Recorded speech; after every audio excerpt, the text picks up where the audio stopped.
Our scripture for this evening will come from both Galatians chapter 2, verses 11 and 13, as well as Second Peter chapter 3 and verse 15. Again, Galatians chapter 2, verses 11 through 13, and Second Peter chapter 3 and verse number 15.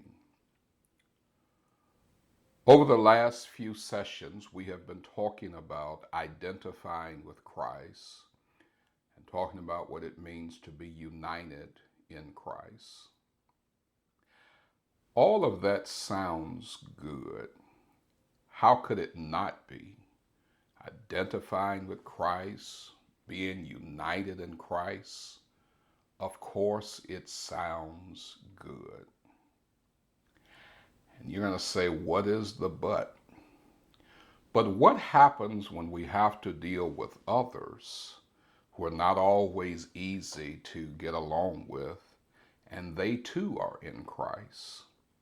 You see, identifying with Christ, being united in Christ is wonderful, but it can be challenging to deal with others in the body. And because we don't get to select who is in or who is out, we have to contend with those who are different than ourselves. You ever work in a group with people and it's that person who has the attitude, it's my way or the highway? You ever worked with a person who think they're the smartest in the room? Or someone, if you don't do things their way, they're going to take their marbles and go play in another sandbox. Or people who are dismissive of others' ideas. We can just have a disdain for different kinds of personalities. What this all amounts to is a tool that Satan has in his arsenal called division. Yeah, everybody knows about the tool of discouragement, but division, oh, what a powerful tool Satan has. Would it surprise you to know that there were disciples who did not always get along with each other? Would it surprise you to know that two of the most prominent apostles, Peter and Paul, certainly had their differences? Notice Galatians chapter 2, starting at verse number 11. The Bible says, "Now when Peter had come to Antioch, I withstood him to his face, because he was to be blamed. For before certain men came from James, he would eat with the Gentiles. But when they came, he withdrew and separated himself, fearing those who were of the circumcision. The rest of the Jews also played the hypocrite with him, so that even Barnabas was carried away with their hypocrisy." Well, now we've got a problem. Peter, Paul, Barnabas, and others are in a difficult narrative. Now let's flip over to 2 Peter chapter 3 and verse number 15. As Peter, this is the same Peter that Paul has the problem with in Galatians 2. And 2 Peter 3 and verse 15, he describes Paul as beloved. It says, "And consider that the long suffering of our Lord is salvation, as also our beloved brother Paul, according to the wisdom given to him, has written to you." Why do you think the Holy Spirit inspired Peter to write about the beloved brother Paul? Because Paul is not the subject in this passage. The subject of the passage is dealing with steadfastness and diligence and long suffering. But he just sneaks in a little phrase about beloved Paul. Remember in Galatians 2, these two weren't getting along.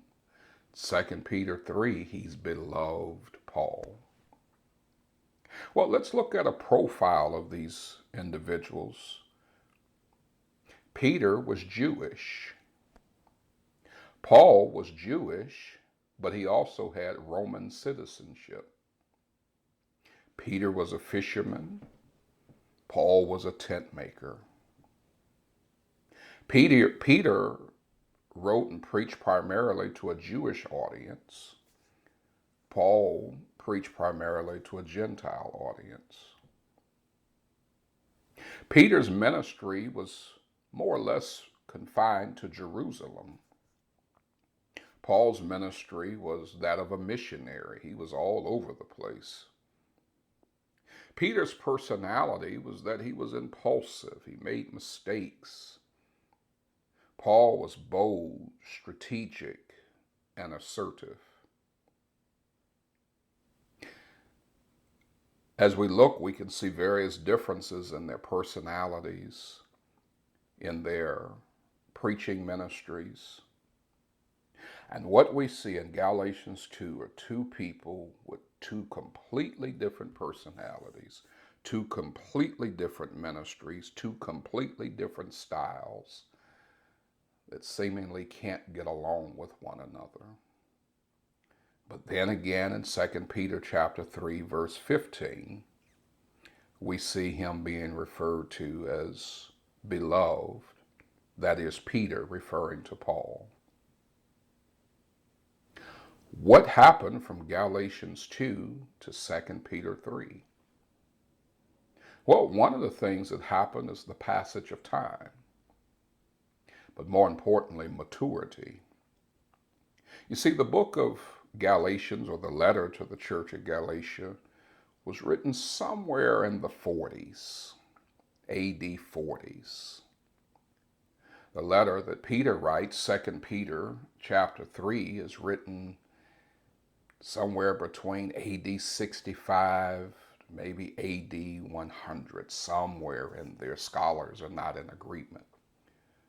But we do know there's at least about a 20-year or more difference in time between the disagreement in Galatians 2 and him being referred to as the beloved Paul in 2 Peter chapter 3. So why do we spend time talking about these two men and their differences? Well, again, division is a tool that Satan has. A powerful tool, because anytime we start talking about identifying with Christ and being united in Christ, it sounds good, and the devil says we've got to do something to undo the good. So he creates division. And with division comes an emphasis on personal thoughts and feelings and not the mission. Division focuses on conflict and not on the purpose. Divisive people tend to focus more on being right as opposed to preserving fellowship. Division helps to create internal conflict so that the devil can go about his agenda, wreaking havoc, doing all that he can to the world, because the church is too busy with infighting. So it's important, as we talked about identifying with Christ, being united with Christ, that we see the value of unity, not just with Christ, but with those in Christ. Think about the all-important mission of the church: to save souls, keep souls saved, to grow and mature the flock. So here are some things that we might want to keep in mind as two sisters who can't get along in the kitchen have their differences. Two brothers who can't agree in a business meeting. And all of the things that keep us divided in the church. Number one, disagreement does not mean there is a problem. Let me say it again. Disagreement does not always mean that there is a problem. The things that's most interesting about disagreements is that people have a tendency to focus on personalities and preferences and not on principles. Personalities are just who people are. And we don't like somebody because we just don't like their personality. Well, guess what? Not everybody likes your personality. Not everybody likes mine. And then we all have a way that we prefer to do things. But is the way that you prefer to do something the only way it can be done? So when we think about our disagreements, we need to ask, is this just a personality conflict? Is this a preference? Or is this really a principle? Because we can make our personalities and our preferences principles in our mind, when in the grand scheme of things, they're not necessarily that important. A second lesson to note as we look at these two men is that diversity can offer opportunities for better outcomes. Why do you think God allowed us to have a Peter and a Paul? As we illustrated, two completely different personalities. Again, one was impulsive, one was strategic. One was a fisherman, one was a tent maker. Two completely different people. And that's because we need diversity. Remember, Peter preached to the Jews, Paul to the Gentiles. You see, God can use people, their personalities, to accomplish his purpose. And that's how we have to look at those within the body of Christ, that God has a purpose for them, just as he has a purpose for us. Here's a way to consider diversity and different perspectives. Take a sheet of paper and write the number 6 on it. And a person that you're sitting across from, put that piece of paper down, and then each of you state what number do you see. A person on one side is going to say, I see the number 6. A person on the other side is going to say, I see the number 9. Who's right? Who's wrong? You see, sometimes what you see is just a matter of where you're sitting, how you are positioned in life. Is the person on one side of the table wrong because they see a 9 and you say, I see a 6? You're both right. The wrong is not in who picks the 6 or the 9. The wrong is not in respecting the fact that one sees a 6 and the other sees a 9. So diversity can be valuable.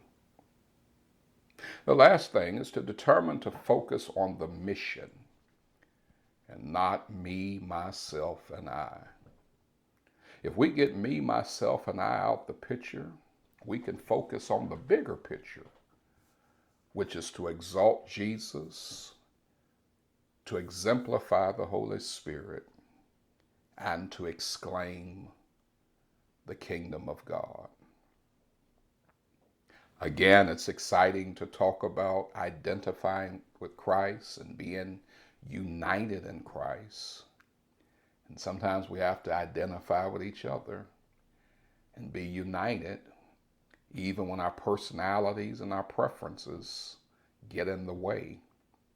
But let's put our purpose above our personality and principles above preferences. This has been another installment of A Few Minutes with the Minister.